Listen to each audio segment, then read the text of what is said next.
রুটির সাথে এই 2 রকমের মরিচ ভর্তাটা ফ্রি দিচ্ছি। এটা হচ্ছে নেহেরি। জি, দেশি পাতিহাঁস যেটা ওইটা।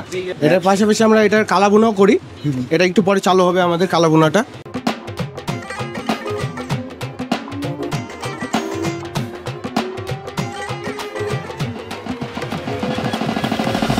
আসসালামু আলাইকুম, আশা করছি সবাই অনেক ভালো আছেন।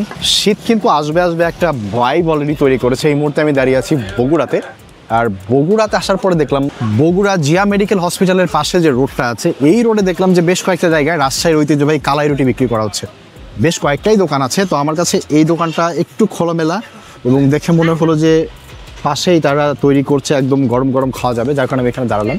এটার নাম হচ্ছে কালাই হাউস, রাজশাহীর ঐতিহ্যবাহী কালাই হাউস। এখানে কালাই রুটির সাথে আরও অনেকগুলো আইটেম পাওয়া যায়। আমি ভাবলাম যেহেতু আসছি রাজশাহী বিভাগেরই একটা জেলাতে বগুড়াতে, কালাই রুটি খেলে তো খুব একটা মন্দ হয় না। চলেন যাই কালাই হাউসে, আজকে কালাই রুটি খাবো। আর তার সাথে কী কী পাওয়া যায়, কীভাবে তৈরি হয়, দামি বা কত, আপনাদেরকে জানাবো। কালাই হাউসে যেহেতু এসেছি, কালাই হাউসের বিস্তারিত আপনাদের একটু জানানো দরকার। আর বিস্তারিত জানার জন্য আমাদের এক ভাই আছেন, ওনার পারমিশন নেওয়া হয়েছে, উনি বলেছেন যে উনি কথা বলতে রাজি আছেন। চলেন ভেতরে যাই, আমরা গিয়ে আগে জানি এই যে পুরো প্রসেসটা এটা কীভাবে হচ্ছে, কতই বা দাম, আপনাদের কী দামে খাওয়াচ্ছে, সাথে কী কী পাওয়া যায়। আসলে একটু কথা বলি। ভাইয়াদের কিচেনে কিন্তু ঢুকে গেলাম আমি। সমস্যা নাই ভাই, কেমন আছেন? আলহামদুলিল্লাহ। ভাইয়ের নাম অভি। অভি ভাই। ভাই, আপনাদের তো রাজশাহীর কালাই হাউস এটার নাম। কালাই হাউস তো বেসিক্যালি রাজশাহীতে যেভাবে কালাই রুটি বানায় এখানে কি সেমভাবে বানানো হয়? সেম প্রসেসে। কি লাগে এটাতে মাসকালের ডাউলটা আর আতপ চাউল যেটা আছে, আতপ চাউলের গুঁড়ো আর মাসকালের গুঁড়ো দুটো একসাথে মিক্স করে ভাঙানো হয়। তারপরে সাদা কাঁচা পানি যেটা নর্মাল পানিতে মিক্স করে তারপরে এটা বানানো হয়। আচ্ছা, আপনাদের এখানে কয়টা থেকে কয়টা পর্যন্ত খোলা রাখেন? আমাদের এটা দুপুর 12টা থেকে শুরু হয়ে একবারে রাত 1টা পর্যন্ত পাবেন। একটা না। ভিডিও শুরুতে একটু ঠিকানাটা বলে দেন। এটা ঠিকানা হলো মেডিকেলের 2 নম্বর গেট দিয়ে নতুন রোডে ঢুকে যাবেন, প্রথমে আমাদের দোকানটা পাবেন। কালাই রুটি তো আমি জানি মোটামুটি সবাই ভর্তা দিয়ে খেতে বেশ পছন্দ করে। আপনাদের এখানে কি ভর্তা আইটেম কী কী অ্যাভেলেবেল? আমাদের এখানে বেগুন ভর্তাটা আছে, কাঁচা মরিচ, ধনেপাতা, রসুন, তারপরে শুকনো মরিচের ভর্তা, পেঁয়াজ আছে, তারপরে আর অন্যান্য মাংস আইটেম আছে আমাদের কাছে। এখানে যদি ভর্তা দিয়ে খায় তাহলে কোনটার কত দাম, রুটির কত দাম, ভর্তার কত দাম? আমাদের এখানে প্রাইস খালি বেগুন ভর্তার বেগুন ভর্তা হলো 20 টাকা করে প্লেট, আর বাদ বাকি 2টার সাথে আমরা ফ্রি দিচ্ছি রুটির সাথে। এই 2 রকমের মরিচ ভর্তাটা ফ্রি দিচ্ছি। ও আচ্ছা, মানে এখানে ব্যাপারটা হচ্ছে। আর কালাই রুটি কত করে? কালাই রুটি 2 ধরনের হবে। আমাদের এখানে আছে একটা নর্মাল, সেটা হলো চাউলের পরিমাণটা বেশি থাকে, আর ওটা হলো দাম হলো 40 টাকা। এইটা কোনটা? এটা হলো নর্মালটা। আর স্পেশালটা ওটা অর্ডার দিলে আমরা সাথে সাথে বানিয়ে দিই। ওটা হলো কালাইয়ের পরিমাণটা বেশি থাকে, সাইজে বড় হয়, ওটা খেতে আরও সুস্বাদু। আচ্ছা, তাহলে 40 টাকা হচ্ছে একটা, আর একটা হলো ওটার দাম? ওটা হলো 50 টাকা। 50 টাকা ডিফারেন্স। আচ্ছা, ঠিক আছে। আর এই বেগুন ভর্তা নিলে 20 টাকা। তার সাথে আর কি কি আইটেম আছে আমরা একটু দেখি যদি আপনার এখানে। চলেন একটু ভেতরে যাই, আর কি কি আইটেম দেখি। এটা তো কালাই না? না, এটা রুমালি রুটি। রুমালি রুটি, এটা তো আরো বড় হয় নাকি? হ্যাঁ, এটা আরো বড় হয়। এটা অর্ডার দিলে সাথে সাথে তৈরি করে দেবো, আরো বড় করে পাতলা করে। ঠিক আছে, আমরা একটু এদিকে দেখি যে ওনাদের আর কি কি আছে। আমাদের এখানে এই যে হাঁসের মাংস, এটা হলো নেহেরি। এটা হচ্ছে নেহেরি। জি, নেহেরি। এটা তো বেশ ঘন ঝোল। আমি একটু আগে আজকে একবার নেহেরি খাইছি, ওটা পাতলা ঝোলের, এটা ঘন ঝোল। এটা ঘন ঝোল। আমাদের এখানে কাস্টমার প্রায় ঘন ঝোলটাই পছন্দ করে, সেই জন্য আমরা ঘন ঝোলটাই করছি। ঝোলটা ঘন হয় কিভাবে? এটা জাল দিতে নাকি? হ্যাঁ, অনেকক্ষণ জাল দেওয়া লাগে। এমনি কিছু অ্যাড করা হয় না? অন্য কিছু অ্যাড করা হয় না, এটা জাল দিতেই থাকে। নেহারির প্রাইস কত? এটা হলো 150 টাকা করে। কয় পিস থাকে? এখানে 3 পিস থাকে। এই নেহারি 150, 3 পিস? 3 পিস। ঠিক আছে। আর এদিকে এটা হাঁসের মাংস মনে হয় নাকি? জি ভাইয়া, এটা হাঁসের মাংস, দেশি পাতিহাঁস যেটা ওইটা। এটা কয় টাকায় কয় পিস? এটা হলো আপনার 160 টাকা প্লেট। এটাতে আপনি 4 পিস পাবেন, আর যদি আপনি খেতে খেতে ঝোল লাগে তখন 1 পিস এক্সট্রা দেওয়া হয় আমাদের, মানে 5 পিস। ওই যে রাজশাহীর সিস্টেম। জি, প্রথমে 4 পিস দিবে 160, পরে 1 পিস গেটিস। জি, তো একটা গেটিস পাওয়া যাবে। আর এইটা গরুর মাংস? জি, এটা গরুর মাংস। কত করে প্লেট? এটা হলো 180 টাকা। এটার পাশাপাশি আমরা এটার কালাভুনাও করি, এটা একটু পরে চালু হবে আমাদের কালাভুনাটা। মানে এই মাংসটা নিয়ে আপনারা ভেজে দিবেন? হ্যাঁ, আরও ভেজে কালাভুনা করবো এটাকে। এটা প্রাইস 180 টাকা। এটা 6 থেকে 7 পিস পাবেন।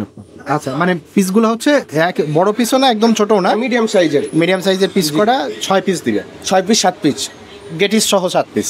গেটিস সহ 8 পিস দেবো। ও, গেটিস সহ 8 পিস। জি, প্রথমে 6 বা 7 পিস, পরে আবার 1 পিস। জি, ঝোল নিয়ে।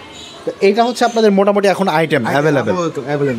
ঠিক আছে, আমরা ভাইয়ের কাছ থেকে ডিটেলস জানলাম যে কী কী পাওয়া যায়। এখানকার খাবার দাবার আমরা আজকে ট্রাই করব। কালাই রুটি স্পেশালটাও খাবো, নর্মালটাও খাবো। সাথে ভর্তাও ট্রাই করবো, আর ওনাদের যে কয়টা আইটেম আছে এবার ইনশাল্লাহ এগুলো একটু খেয়ে দেখবো।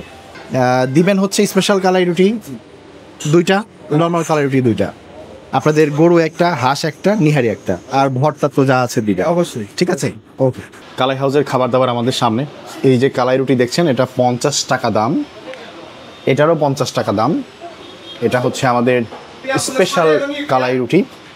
আর সাথে আমরা নিয়েছি গরু আছে, এটা কি মরিচের? হ্যাঁ, শুকনো মরিচ আর পেঁয়াজ, এটা কাঁচা মরিচ ভর্তা, কাঁচা মরিচ ভর্তা। আর এটা হচ্ছে আমাদের বেগুন ভর্তা, বেগুন। তো আমরা যে আইটেমগুলো নিয়েছি আপনাদের একটু দেখাই। এটা হচ্ছে গরুর মাংস 180 টাকা, এই গরুর মাংসটা 180 টাকা। এই যে এটা হচ্ছে হাঁসের মাংস, এটা হচ্ছে 160 টাকা। নিহারিটার দামটা আমি ভুলে গেছি, আগে বলছে। আর শুধুমাত্র এই বেগুন ভর্তাটার 20 টাকা প্রাইস আছে, বাকিগুলো কোনো প্রাইস নেই। খাবার দাবার মোটামুটি এগুলোই আছে আমাদের কাছে।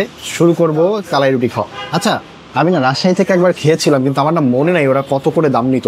অ্যাকচুয়ালি কি কালাই রুটির প্রাইস 50 টাকা? ওনাদের আরেকটা আছে 40 টাকা। আমার মনে হয় রাজশাহী থেকে বগুড়ায় দামটা একটু বেশি। খেয়ে দেখি, চলে যায়। কালাই রুটি নিলাম। এই যে ভর্তা দিয়ে, যেহেতু কালাই রুটি খাওয়ার একটা ব্যাপক প্রচলন রয়েছে, তো প্রথমে বেগুন ভর্তা দিয়ে আমি ট্রাই করব। বেশি পরিমাণ ভর্তা নিয়ে নিচ্ছি। বিসমিল্লাহ করা যাক। বিসমিল্লাহ। বেগুন ভর্তা আমি একটু বেশি নিয়ে ফেলছি, এমনিতে একটু লবণ বেশি হয়েছে, বাট আমি যে পরিমাণটা নিয়েছি ওটাও বেশি ছিল। আর একটু কম করে নিলে আমার খেতে ভালো লাগতো আর একটু। এটা হচ্ছে মরিচ ভর্তা, শুকনা মরিচের ভর্তা, অল্প করে নিই। আগের বারের মতো বফমও করা যাবে না। শুকনা মরিচ ভর্তা থেকে ঝাল ছাড়া আর কোনো ফ্লেভার আসবে না, এটাই স্বাভাবিক। বেশি পরিমাণে সরিষার তেল দেওয়া আছে, ওই ফ্লেভারটা আছে। আর শুধু কালাই রুটি, বেসিক্যালি কালাই রুটি আলাদা তেমন স্বাদ যে পাবেন তা না, তবে যে ডালটা থাকে, ওই ডালটা থাকার কারণে একটা হালকা অন্যরকম ঘ্রাণ থাকে, এই আর কি। এবার আমরা হচ্ছে কাঁচা মরিচ ভর্তা খাওয়া যাবে। কাঁচা মরিচ ভর্তায় সম্ভবত পুদিনা, ধনে পাতা এগুলো মিক্স আছে, এটা খেতে ভালোই লাগবে।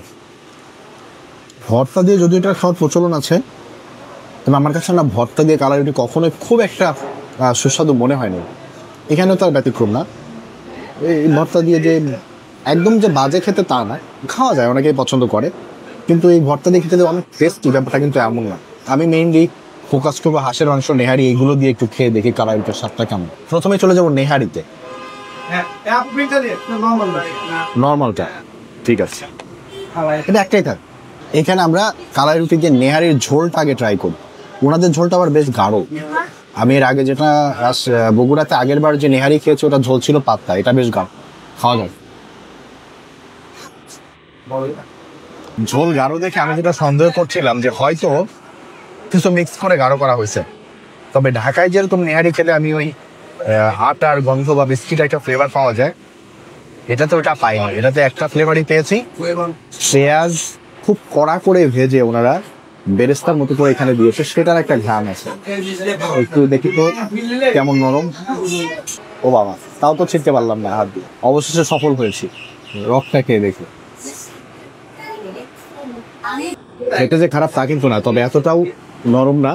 আর যে নেহারি যে ঝোলটা আছে, ওটার স্বাদও এত মাথা নষ্ট করার স্বাদ, মোটামুটি একদম খারাপ বলা যাবে না, মোটামুটি অ্যাভারেজ টাইপের, বেশ খেতে। ওনাদের হাঁসের মাংসটা দিয়ে একটু ট্রাই করি। হাঁসের মাংসটা ভুনা করতে করতে বেশ কালো কালো একটা কালার চলে আসছে, মানে মরমরিয়ার হাঁসের কালা ভুনার মতো রং হয়ে গেছে।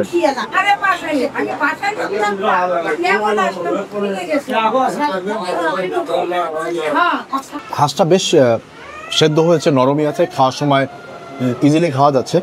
তবে আমি না ওনাদের একটা ব্যাপার পেলাম, বেগুন ভর্তা, নেহারি প্লাস এই হাঁসের মাংস, সবগুলোতেই লবণটা একটু বেশি। এটা আজকেই হয়েছে কিনা, প্রতিদিন তো রান্না একরকম হবে না, তবে আজকের রান্নাটাতে একটু লবণ বেশি লাগছে। আমি যদি আরও আমি একটু তরকারি বেশি খাই আসলে, রুটির সাথে হোক বা ভাতের সাথে হোক, আমি একটু বেশি পরিমাণে তরকারি নিয়ে ফেলি। এখন তরকারি আমি একটু বেশি নিচ্ছি, আবার লবণও একটু বেশি, এই জন্য ওইটা এরকম লাগছে। চলেন একটু দেখি গরুর মাংসের ঝোলটা আসলে কি অবস্থা। আমি একটু কম করে নিচ্ছি।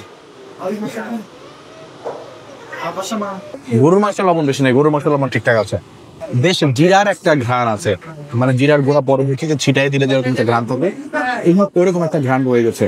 আর ঝোলটাও বেশ মশলাদার, তবে আমার কাছে মনে হচ্ছে এখানে বাটা মশলা থেকে গুঁড়া মশলার পরিমাণটা একটু বেশি, এই জন্য বাটা মশলার যে ফ্লেভারটা আসে ওটা একটু কম। গুঁড়া মশলার থেকে একটা ঘন গাঢ় ঝোল তারা তৈরি করেছে, আর জিরাটা একটু বেশি পরিমাণে দেওয়া হয়। খারাপ না, এটা খেতে খারাপ লাগছে। এক পিস গরুর মাংস দিয়ে, গরুর মাংস যদি সস্তের দিকে আছে, গরুর মাংসের ঝোলে আমি ঠিকঠাক ফ্লেভার পাচ্ছি, অনেক লবণ, অনেক সমস্যা এরকম মনে হয়নি, বাট মাংসটা আর একটু টেন্ডার হলে ভালো হতো। আমি একটা জিনিস দেখলাম, বগুড়াতে খাবারের দাম যেটা ঢাকার থেকে যে খুব কম তা না, ঢাকা আর বগুড়ার খাবারের দাম আমার কাছে মনে হচ্ছে কাছাকাছি। যেমন সাপোজ মনে করেন আপনি এই 160 টাকার এই যে হাঁসের মাংস, এখানে এই দেখেন এটা হচ্ছে সাইজ, এই সাইজের 4 পিস দিছে। হ্যাঁ, ঢাকায় ওই যে আমাদের 300 ফিট ওইদিকে দিয়াবাড়িতে সব জায়গাতে এরকম 6-7 পিস দেয়, আর একটু বড় বড় সাইজ থাকে 250 থেকে 300 টাকা নেয়। তবে গরুর মাংসটা আমি দেখেছি বগুড়ায় দাম একটু কম। যে কটা জায়গায় খেয়েছি গরুর মাংস যে পরিমাণ দিয়েছে ঢাকায় দিলেও তার থেকে অনেক বেশি দাম হইতো। কালারুটি খাওয়ার এক্সপিরিয়েন্স আমার এখানে যদি বলেন, অবশ্যই এটা রুটির ভেতরে যে কালারের যে রুটিটা, এটাতে তেমন কোনো ডিফারেন্স নাই রাজশাহীটাতে। রাজশাহীটাতে একটা ডিফারেন্স আছে, রাজশাহীর কিছু কিছু জায়গায় আমি পেয়েছিলাম যে একদম কড়া শক্ত শক্ত বানায়, একদম মনে হবে হাত দিলে এরকম ঝুড়ি ভাজার মতো ভেঙে যাবে। তো এইখানে ওনাদেরটা একটু সফট রেখেছে ওনারা। আই থিঙ্ক এটা এখানকার এই এলাকার মানুষের পছন্দের কথা বিবেচনা করে এরকম রাখা হয়েছে, এইটাই আমি যা ডিফারেন্স পেয়েছি। বাকি সাতটা মোটামুটি একই রকম। দুইটা স্পেশাল কালাই রুটি, হ্যাঁ একটা নর্মাল, একটা নরমাল, একটা হাঁস, একটা হাঁস, একটা গরু, একটা গরু, একটা নিহারি, একটা নেহারি, শেষ। মানে সরি 630। 630, 150। ভালো ছিল? হ্যাঁ, ভালোই ছিল মোটামুটি। 630। অনেক ধন্যবাদ। হ্যাঁ হ্যাঁ, চলেন যাওয়া যাক ভাই, আসি। ওই ওই যে 630 মনে হয় বিল আসছে না? আমি ওই যে ছোট একটা বাচ্চা আছে না, কেন? সব ঠিক আছে, কোনো সমস্যা না। আসেন আমরা ভিডিওটা শেষ করি। বগুড়া এবং রাজশাহী যেহেতু কাছাকাছি, রাজশাহীতে এখন যাওয়া সম্ভব না, বগুড়াতে যেহেতু এসেছি, বগুড়ায় সব কাভার করছে, এখান থেকে ঘুরে যাব। তো বগুড়ার ভেতরে যেহেতু কালাই হাউস আছে, এখানকার এক্সপিরিয়েন্সটা কেমন সেই অভিজ্ঞতা আপনাদেরকে জানালাম। ঠিকানা ভিডিও শুরুতেই বলে দিয়েছি, আরেকবার বলছি, জিয়া মেডিকেল কলেজ হসপিটাল, এটা ঠিক অপোজিটের রোডে। এখানে বেশ কয়েকটা দোকান আছে, তার মধ্যে একটা হচ্ছে এই কালাই হাউস। এখানে বিকেলের পর থেকে বেশ জমজমার একটা পরিবেশ থাকে, আর বেশ অনেক ধরনের আইটেম পাওয়া যায়। সবার মুখে হয়তো স্বাদটা সব রকম সবসময় একই রকম লাগবে না, কারো ভালো লাগবে, কারো খারাপ লাগবে, বাট আমার কেমন লেগেছে আপনাদেরকে জানিয়েছি। ভালো থাকবেন, অন্য কোনো একটা ভিডিওতে আবারও দেখা হবে। যারা আমার মতো খাবার খান, তার পাশাপাশি অবশ্যই এক্সারসাইজ করবেন, নিজের শরীর ঠিক রাখবেন। ভালো থাকবেন, আল্লাহ হাফেজ, আসসালামু আলাইকুম।